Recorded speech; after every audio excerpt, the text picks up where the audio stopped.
Welcome to episode of Potion Sword Run. It's Original Seed coming at you from my living room. Now, it's been an interesting week in the Amico community. There's been a lot of clearing of the air, a lot of grievances coming out. And I want to let you know where I stand. But before we begin, again, do not like this video. I am still wanted for stealing my neighbor's cats. They keep on knocking. Them in. 100% without a doubt, doxers suck. They really do. What they end up doing is pretty much ruining a good time, causing some people to leave and pretty much just shutting that avenue of YouTube videos for the rest of time, or at least until they're gone. I don't understand why they would want to do that. Like I can't get into that mindset. I tried. The best that I can think of is that maybe they feel slighted. Maybe they feel rejected. Maybe they've been insulted. And it leads them to that dark place where they don't know how to lash out. And they still want to be part of this whole thing. And so that's kind of their way of doing it. Now, it isn't right. Definitely isn't right. But I can see how someone can go to that dark path. For example, Leo Diaz, he is known to be critical of the Amico. He counts frames, and people don't like that for some reason, certain people in the Amico community, and they call him out for it. Now, the thing about Leo is that he used to be part of the Amico community. He was inside the Discords. He was inside their chats. He was someone like me. But for Leo, everything turned out bad. He got attacked. It seemed like a concerted effort to attack him, and not only attack him, but attack his credibility. He was kicked out from certain Discords, Saggy's Discord. And him and Saggy actually went to war, and it got kind of ugly at times. Now, he was also, and still is, being insulted by the Retro Bro.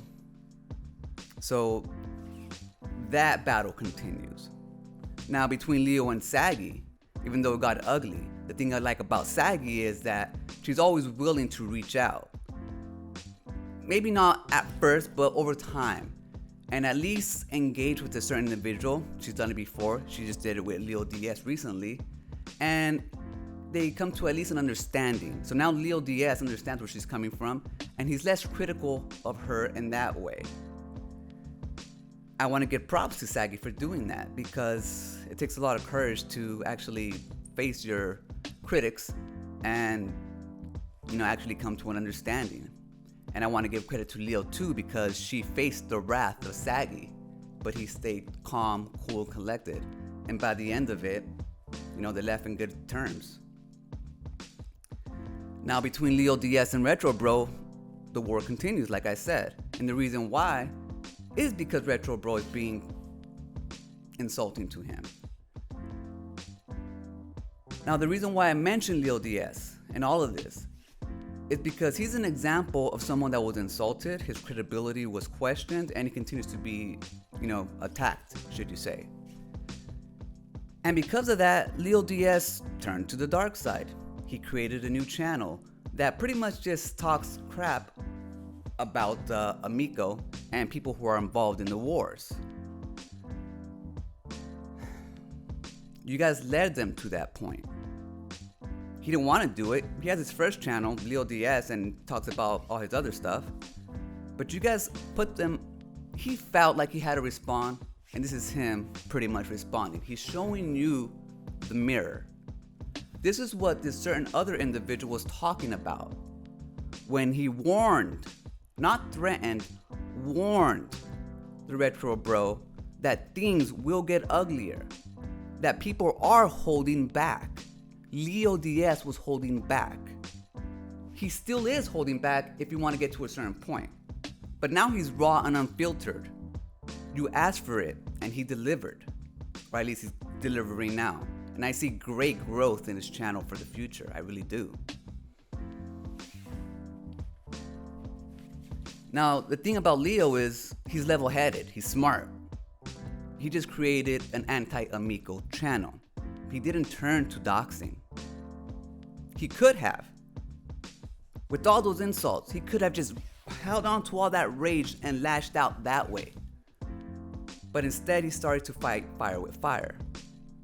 Now, like I said, he's level-headed. Other people may not be. OPEC, VOP. They'll dig into your past and they'll find things to hurt you. Maybe because they're hurting inside. Because, he doesn't do it to the people who treat him well, at least. Now, there's no defending doxers at all. He's not allowed on my channel, and anybody who doxes isn't allowed on my channel. If you send me a message and someone's doxing, I will definitely remove that comment, and I will block them from my YouTube channel. And if I see that a friend might be getting close to that line, at least the way that I see it or others might see it, I will engage with them and warn them. But the thing is, you can't equate the both. One is doxing, the other is not. Just because your feelings are getting hurt, doesn't mean it's the same thing as doxing. So it's unfair to put Tommy O. It's unfair to put Leo Diaz in that same category of doxers because they are not. They're not even close. Do they talk to certain doxers? Yeah, but that's not on them.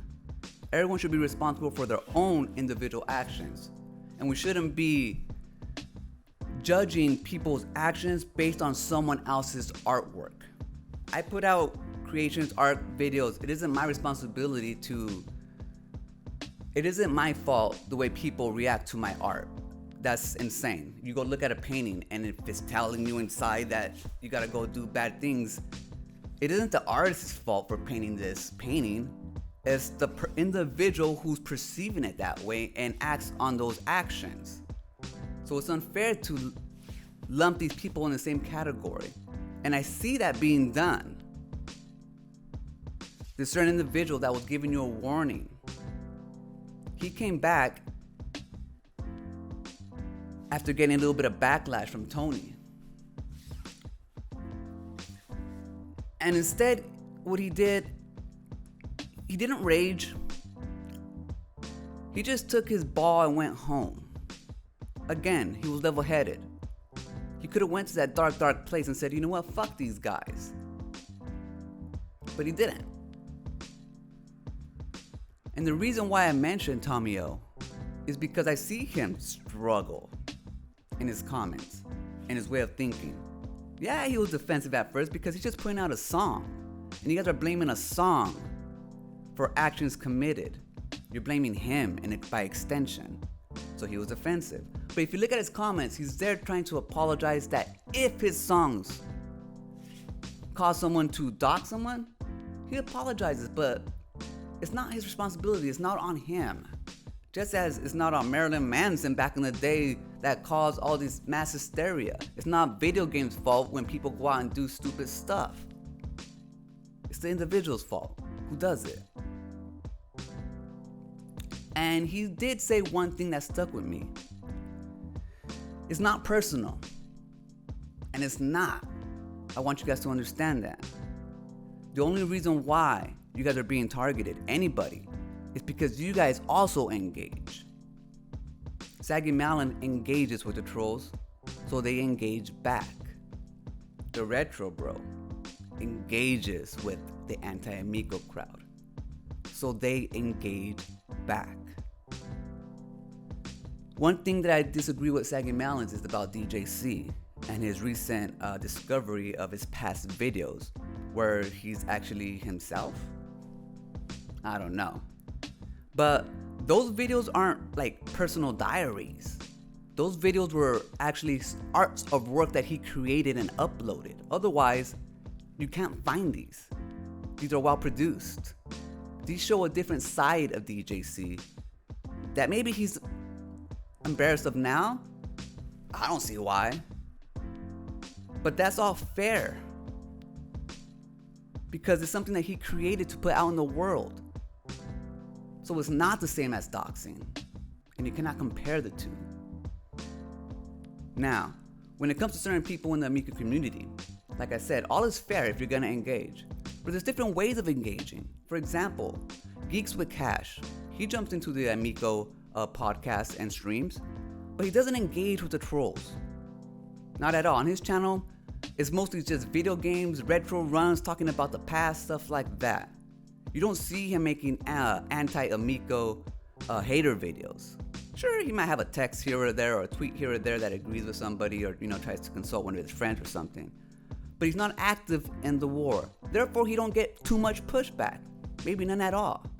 Another is Next Gen Gaming.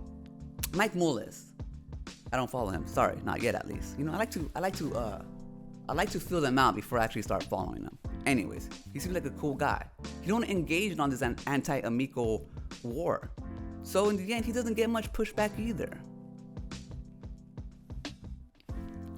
It's not personal. Especially with my series Fanboy Wars that's featuring the Intellivision Wars right now. If you engage in these Fanboy Wars, you're gonna be put in my videos. You're most likely gonna be put in my videos because I can smell fishy people, if you know what I mean. If you don't wanna be put in these videos, the easiest way is don't engage. Be like Geeks with Cash. Jump into your little podcast sometimes and hang out with your friends, but don't engage with the trolls. Because if you do, and you count yourself as an authority on something, a representative of something, and you engage with the trolls, or what you perceive to be trolls, they're gonna engage back. Now, like I said, Leo Diaz was like me. He was in both communities. So, you guys know how I feel when it comes about you guys individually. We had conversations and you know where I stand. You guys know where I stand when it comes to the Amico. I think it's a piece of crap. I think the games suck. I think it's a ripoff. I think Tommy got way in over his head. I still don't think he knows what he's doing. They need a lot of help. And you know where I stand with you guys. You guys are fair game. So here is an opportunity to either learn from history or repeat it. Because there's people that you guys block, like the Rambling Man. The Rambling Man. From your guys' Twitters and chats. The Rambling Man. You know what I mean? Days Gaming. Like, we're all in the same place. We're not entrenched with anti-Amico or pro-Amico. We just love the people involved. But you treat some of them like shit. And because of it, you make them dig into a certain place where they're actually wanted. Then there's people like Rhea, who finds common ground within people. Creating podcasts to talk about 80s songs. Having the Rambling Man on there. Gen X Gamer. People who have been rejected, talked about. But she's building that bridge. And then because of it, she don't get much hate. So you can't blame others for the stuff that's coming to you if you're engaging in these wars. We'll see what happens to me. We'll see if I become the new Leo Diaz and if I start becoming banned in all these channels and blocked on Twitter, talked about, rejected, or maybe not. Maybe you'll see that it's unfair to lump all these people in the same category. Doxing is doxing. Giving out warnings, it's giving out warnings. They're not the same. And you don't want to become the boy who cries wolf all the time, because then you become unbelievable. It's hard for me to trust what you say. For anybody to trust what you say. So, I guess I'll end it right there. Just know that there's some of us who have one foot in one community and one foot in the other. And we're not bad people. We have questions. And it's up to you to either gatekeep because you don't like getting your feelings hurt. It's up to you to either disengage in the wars and just walk away like most do. Or you can repeat history like I said. And then you have a bunch of little Leo Diaz's creating different channels instead of trying to find common ground with you guys. That's gonna do it for this episode. Remember, when shit hits the fan, run.